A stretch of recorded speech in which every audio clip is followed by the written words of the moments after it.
Welcome to Sirit's English Tales, your home for powerful stories, life-changing books, and smart strategies to help you speak English fluently and confidently. Today, you're going to listen to one of the most emotional and inspiring brand success stories in the world. Do you know how much money Honda makes every single minute? More than $25,000 in just 1 minute. They don't just make bikes. They don't just make cars. They also build private jets, robots, and even boats. But here's the truth, this story is not about money. This is a story of a man who faced rejection, loss, war, earthquake, bankruptcy, and humiliation. This is the story of a man who had no formal education, no rich family, and no support, yet changed the world. Soichiro Honda. This story will teach you why failure is not your enemy, how pain can build your future, and how even if the world says you can't, you still can. So, watch this story till the end, because every chapter will give you hope, motivation, and most importantly, simple English you can learn and understand easily. And if you enjoy the story, make sure to subscribe to our channel for more stories like this. Soichiro Honda was born on November 17, 1906, in a small village called Kyo in Shizuoka Prefecture, Japan. He was not born in a city. He was born in a very poor and quiet village. His family was poor, not just financially. They had many emotional struggles too. His father, Chiaki Honda, was a blacksmith. That means he used to repair things like bicycles, kitchen tools, and other metal items. He was also very smart with his hands. His mother, Mika Honda, was a weaver. She made cloth with her hands. They were a working-class family. Every member of the family worked hard to survive. But life was not easy for them. Soichiro had 8 siblings. Yes, 8. But you know what? 5 of them died when they were very young. They were so poor that they couldn't afford medicine. Soichiro saw death very closely. He saw pain, he saw hunger, he saw helplessness. He said later in an interview, "I was not afraid of failure because I saw things worse than failure when I was a child." His first love was not a person, it was a machine. One day, a strange machine came to his village. Something he had never seen before. It was a car. He had never seen one in real life. He was only 8 or 9 years old when he saw that car for the first time. The road was dusty. The engine was noisy. The driver was proud. But Soichiro was curious. He ran behind the car. He looked at the wheels. He stared at the moving parts. He didn't care about the dust. He didn't care about the noise. In that moment, he fell in love, not with the car, but with how the car moved. He said later, "I don't remember the color of the car. I don't remember the brand. I only remember the smell of oil. I only remember the sound of the engine. That was enough." Many people think to become successful, you must be top in school. But Soichiro was not a good student at all. In fact, he failed many subjects. Sometimes, he would even skip school just to go to the workshop with his father. His teachers didn't think he would achieve anything. His classmates didn't take him seriously. But what nobody saw was this. He was learning with his hands. He loved machines. He loved engines. He loved building things. Sometimes, he would collect old bicycle parts from the street and bring them home. He would fix them, build new things, break them again, and learn from his mistakes. His brain didn't like textbooks. His brain loved nuts, bolts, wires, tools, and gears. When Soichiro turned 15 years old, he did something very bold. He saw an advertisement in a newspaper for a mechanic job in Tokyo, the capital city. He had never been to a big city before. He had no money. He had no rich uncle in Tokyo. But he still applied. And guess what? He was selected. But the company didn't say, "We'll train you fully." They said, "You will be an assistant. You will clean. You will observe. You will not touch the tools for a long time." But Soichiro said, "Okay." He didn't want a perfect job. He wanted a place to learn. He worked under Art Shokai, a small auto repair shop. The owner was impressed because Soichiro worked harder than anyone else.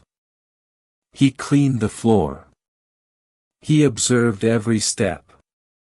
When someone repaired an engine, he watched every movement, listened to every sound, and remembered every detail. He stayed up late to learn more.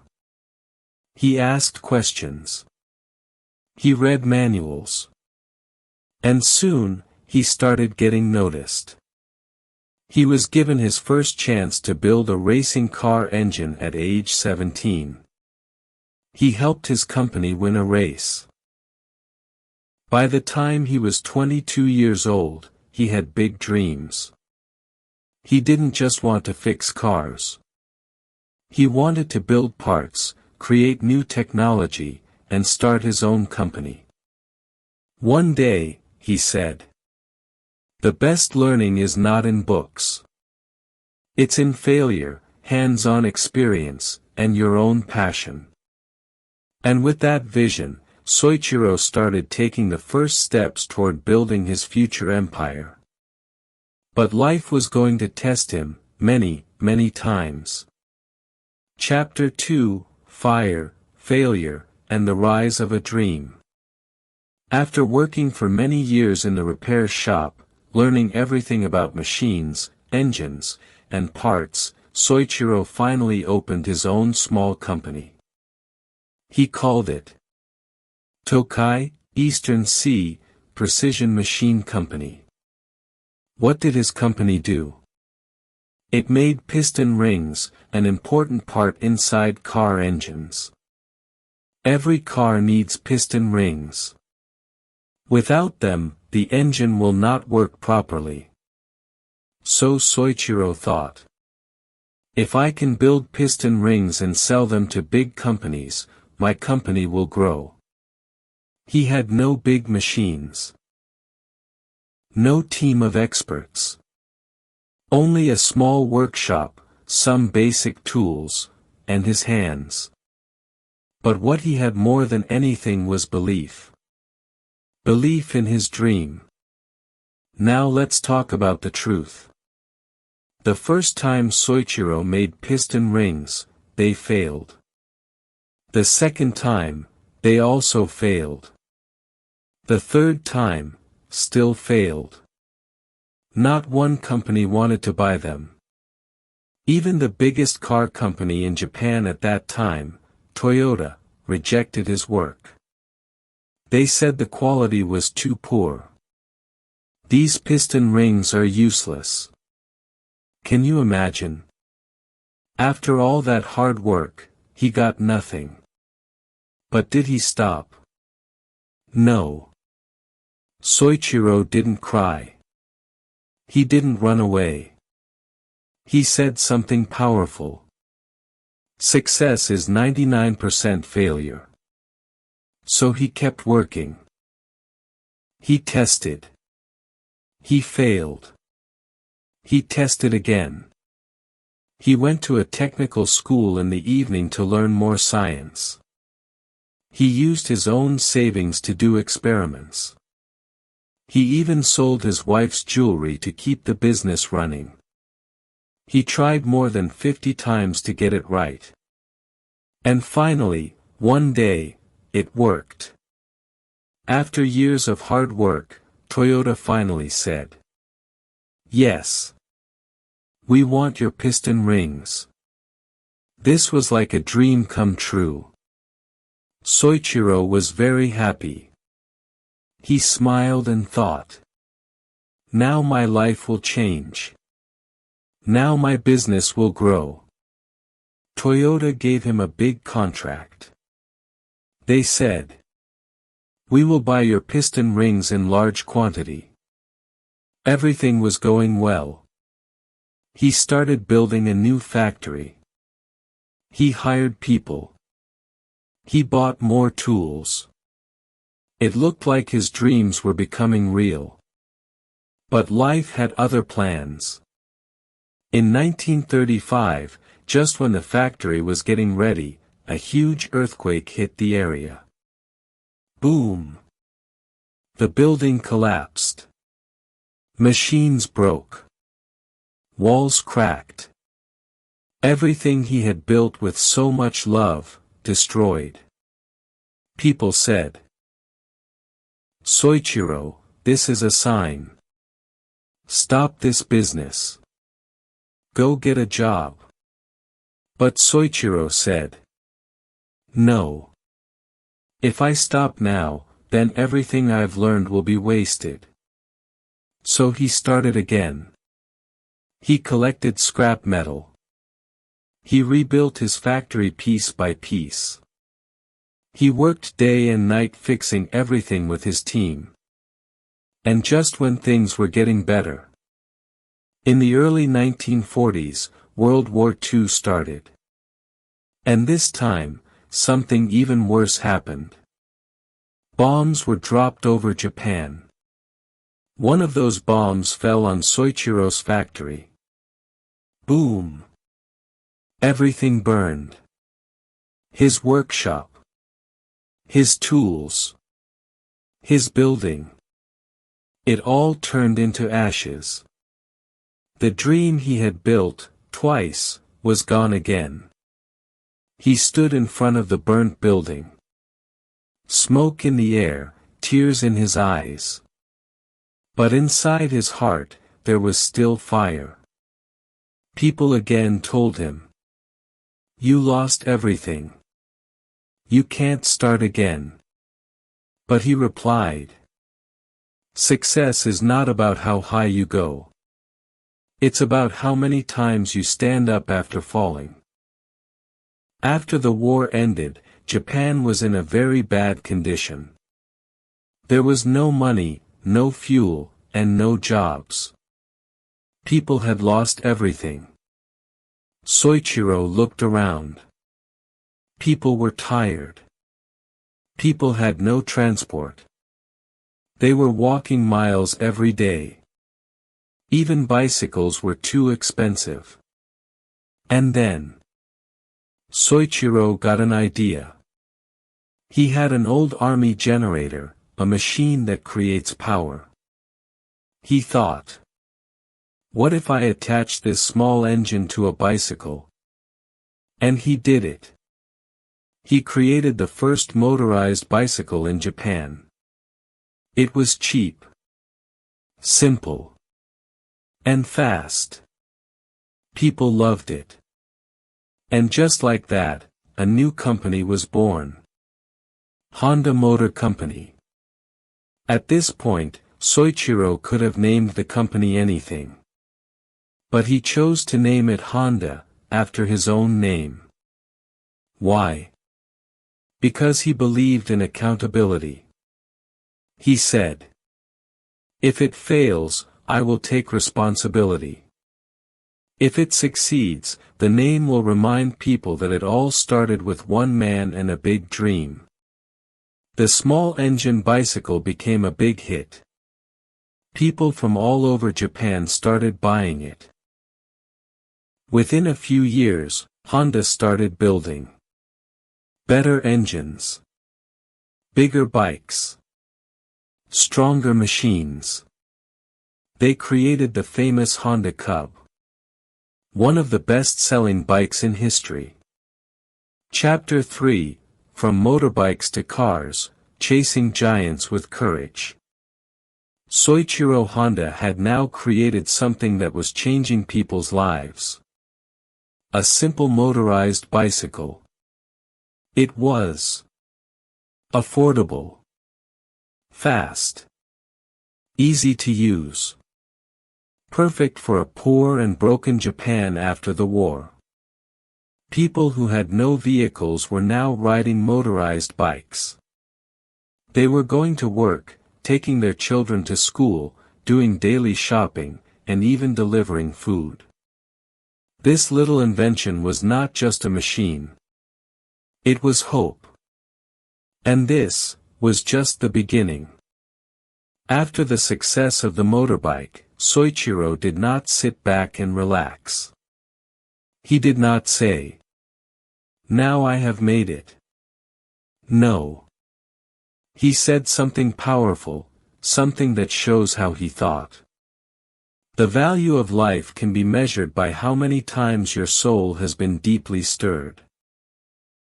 He wanted to stir the soul of every person in the world.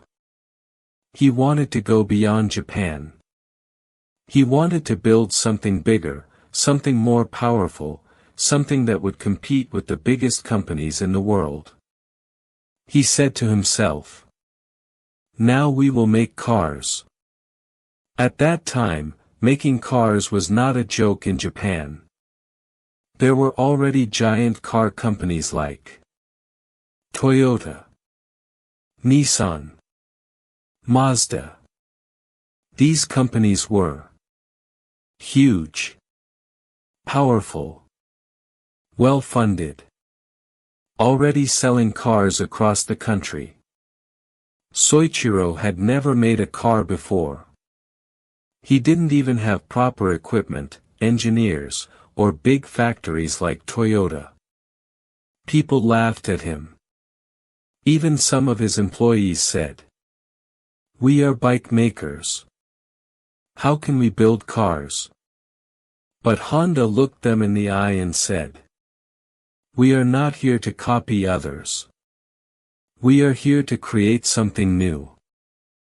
He didn't care about how big other companies were. He didn't care that people called him crazy.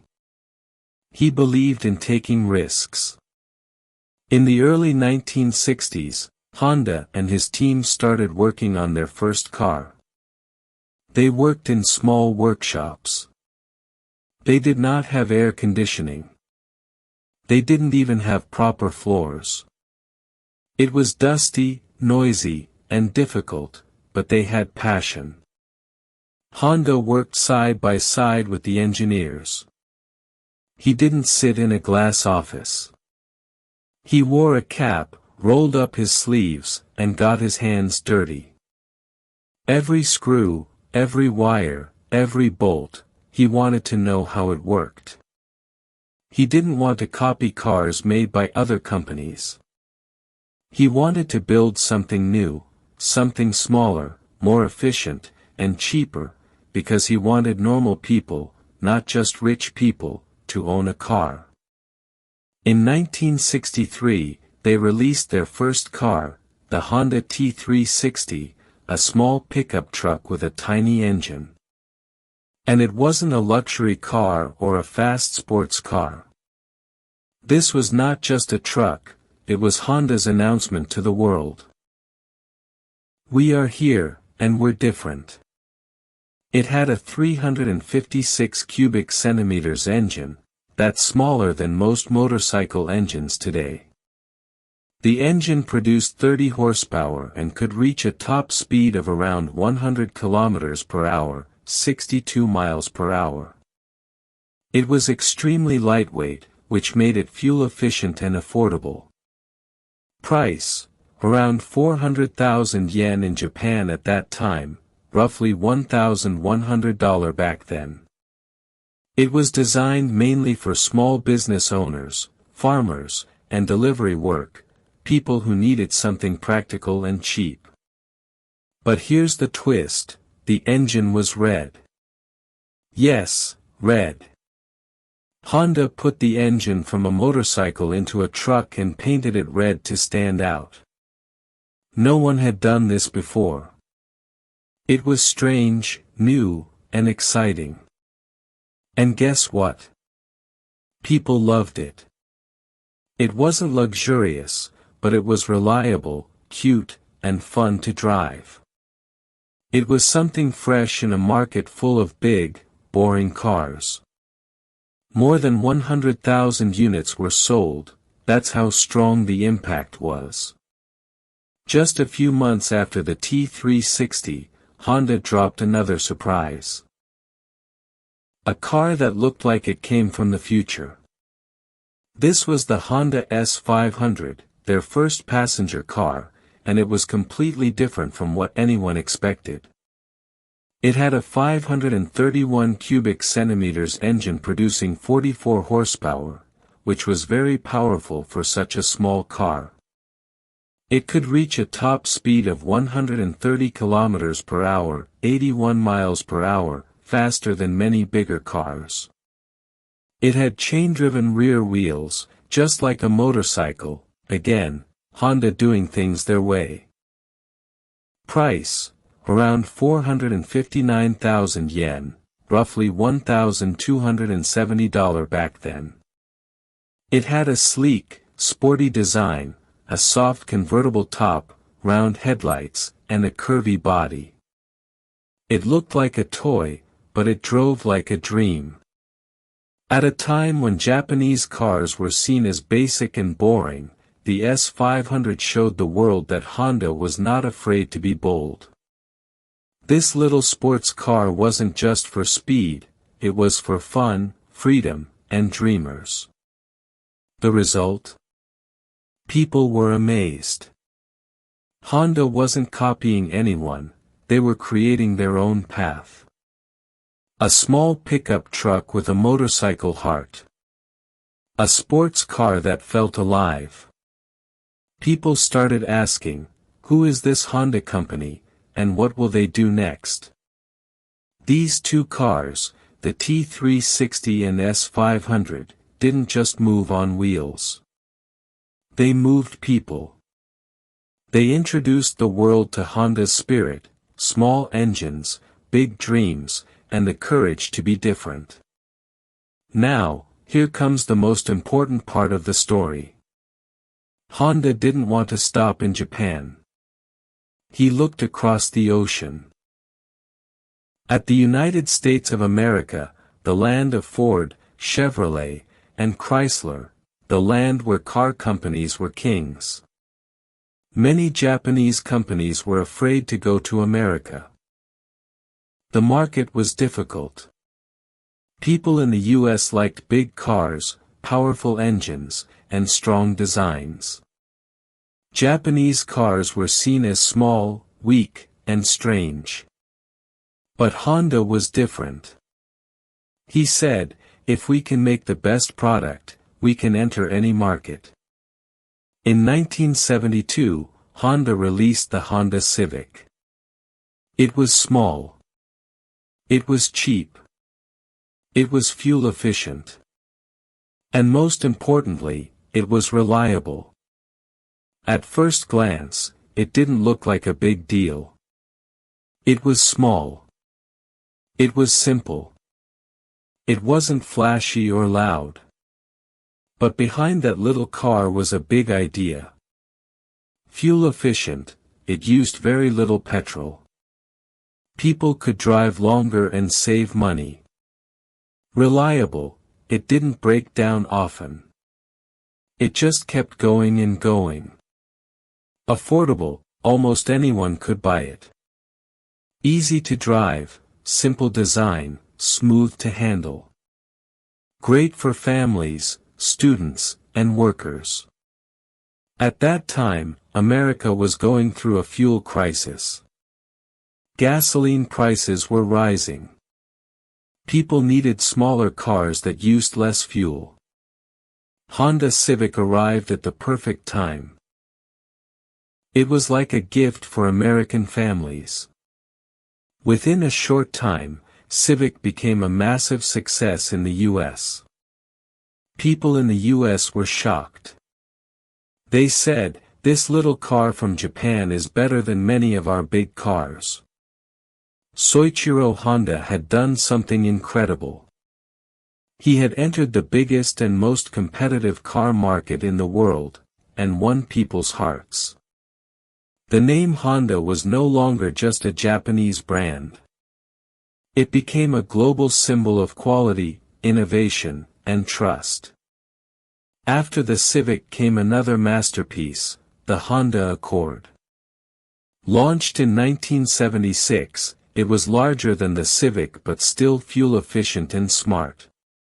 It became a favorite family car in America, Europe, and across the world. People started saying, "If you want a car that lasts for years, buy a Honda." The Accord became one of the best-selling cars in American history. The name Accord means harmony, peace, and agreement. Honda chose this name because they wanted their car to be in perfect harmony with people and the world. Comfortable. Efficient. Safe.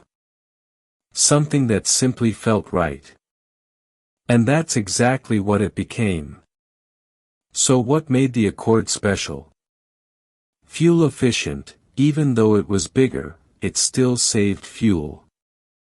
Spacious and comfortable, more space inside, great for families and longer journeys. Smooth drive, it felt better on the road. The engine was strong but quiet. Strong build, solid, safe, and long-lasting. Affordable luxury, not too expensive, but felt premium. People loved it. People who bought the Accord never stopped talking about it. It's been 10 years and my Accord still runs like new. I've driven it across the country without a single problem. My dad had one. Now I have one too. It became a trusted name, a car that represented quality, trust, and smart choices. If the Civic was Honda's opening act, the Accord was the standing ovation. It showed the world that Honda wasn't just lucky. They were smart, consistent, and deeply connected to what people truly needed. Let me tell you something amazing. Soichiro Honda didn't act like a typical boss. He didn't wear expensive suits. He didn't sit in a luxury chair giving orders. He worked with his employees, not above them. He once said, "A company is not a machine. It is a collection of people. If you take care of your people, they will take care of your customers." He treated every employee with respect, whether it was an engineer or a cleaner. He believed in learning from mistakes. He never punished people for trying something new. At Honda, everyone was encouraged to think, to innovate, to speak up. This culture made Honda different from every other company. People don't just buy machines. They buy what the machine means to them. A father buys a bike to take his son to school. A young woman buys her first car with her own salary and cries sitting in the driver's seat. A man loses his job but keeps his old Honda running while searching for the next opportunity. These stories are not about engines and tires. They're about dreams. Honda became a brand of stories, of journeys, of life. And that's how Honda kept winning hearts. Not with loud marketing, but with quiet trust. But the path wasn't always smooth. Honda faced hard times too. There were moments of failure, models that didn't sell, factories that had to be closed. But Honda never stopped. Why? Because failure was never feared, it was respected. Let's look at one example. The launch of the first luxury car, the Acura brand in America. Honda had already become a trusted name for economy cars. But now it wanted to step into luxury. It was a bold move, competing with brands like BMW, Mercedes, and Lexus. That was no small thing. People said, Honda can't do luxury. It's for middle-class people. But Honda answered with action. The Acura Legend was launched, smooth, quiet, powerful, beautifully designed. And it worked. Acura became America's first successful Japanese luxury brand. Meanwhile, in the world of motorcycles, Honda was becoming the king. In countries like India, people said, if you want a bike that never dies, buy a Honda. Farmers, students, delivery men. Everyone trusted Honda bikes. Models like the CD100, the Shine, and the Unicorn became household names. But Honda didn't stop there.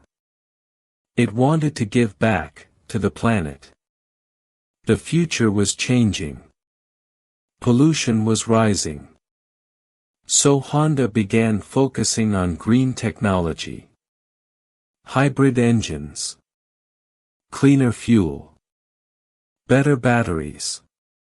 And finally, electric vehicles. While other companies were still thinking, Honda had already started doing.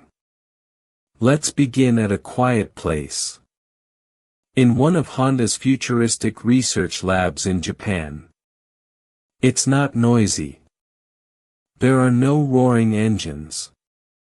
There are soft footsteps, quiet discussions, glowing computer screens, and eyes full of wonder.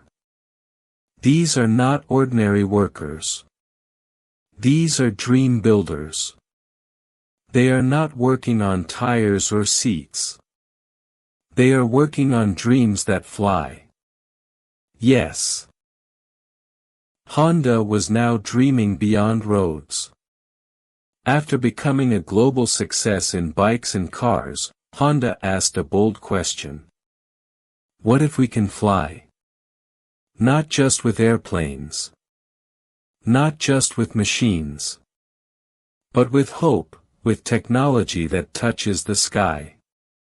And just like that, a new chapter began.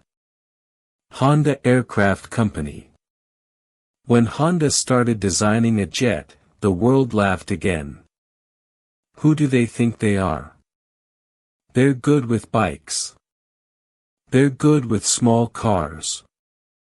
But jets? It's not a toy. It's aviation. But Honda had never listened to doubters before. Why start now? So the engineers worked day and night, for 30 years. They didn't stop. They tested. Failed. Reworked. Redesigned. No shortcuts. No rushing. And then came the moment. The first test flight of the Honda Jet. It wasn't just an airplane. It was a revolution. The Honda Jet had engines placed above the wings, a rare design. People said it wouldn't fly. But it did. And it flew better than anyone expected. Faster. Quieter. More fuel efficient. More spacious inside. Smarter in design than jets twice its price. In 2018, Honda Jet became the best-selling light business jet in the world. Now imagine that. A company that began with bicycle repairs. A man who failed in school and business had now built a machine that flies in the sky. Above clouds. Above doubt. Above fear. This isn't just business. This is human achievement. But Honda still wasn't done. It looked again into the future and asked, what do humans really need in the next 50 years? The answer wasn't speed. It wasn't power. It was care. The world is aging. People are living longer, but they need support, love, help. So Honda turned its eyes towards something new, robots. Not scary ones. Not cold machines.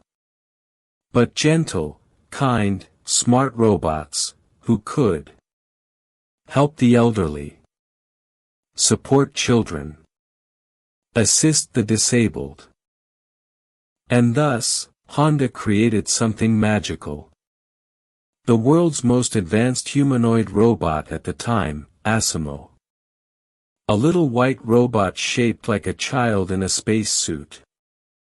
But this child could walk, talk, run, climb stairs, wave hello, carry objects, understand voice commands. People cried when they saw it. Children reached out to touch its hand. It wasn't just a robot. It was a symbol of hope. A vision of a future where machines don't replace us, they support us.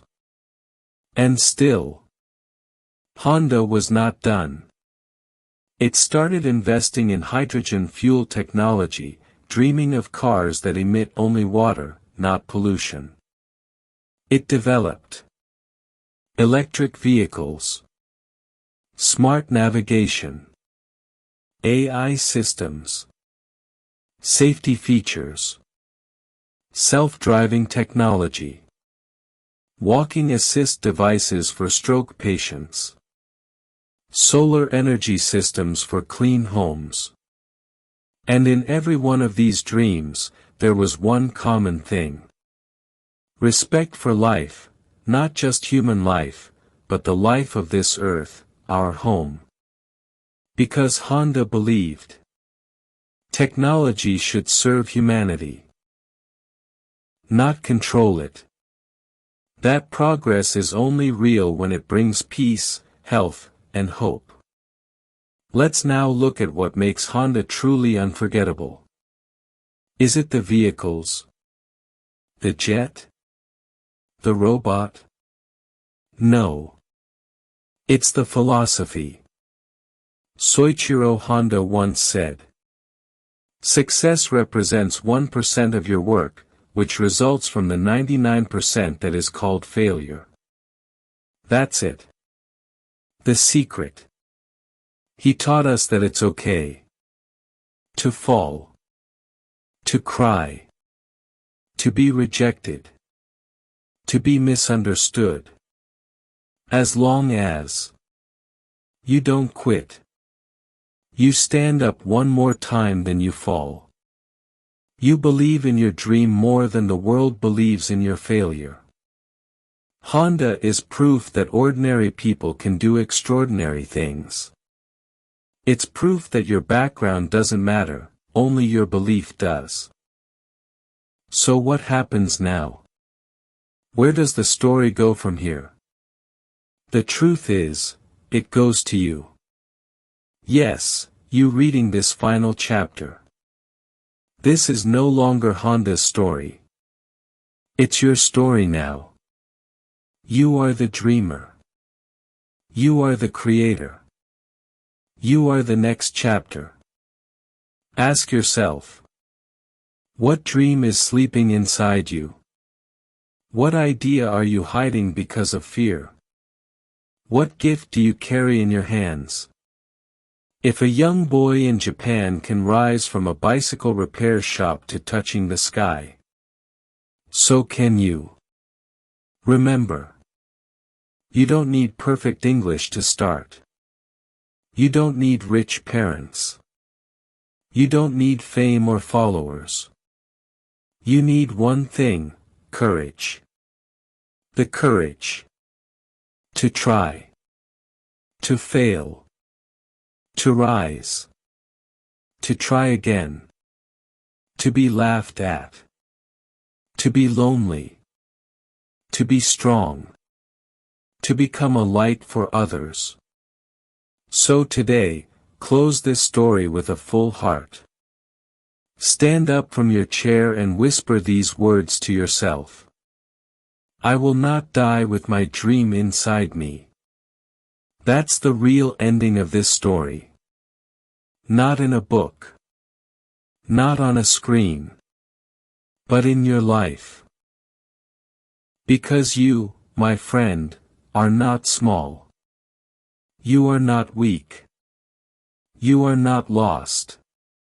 You are a burning fire. Let it rise. Let it shine. Let it fly, like a Honda jet. Above every limit. Above every doubt.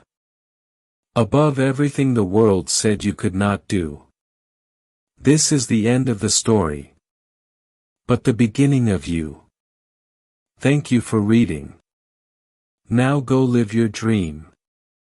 Because the road belongs to those who dare to drive it.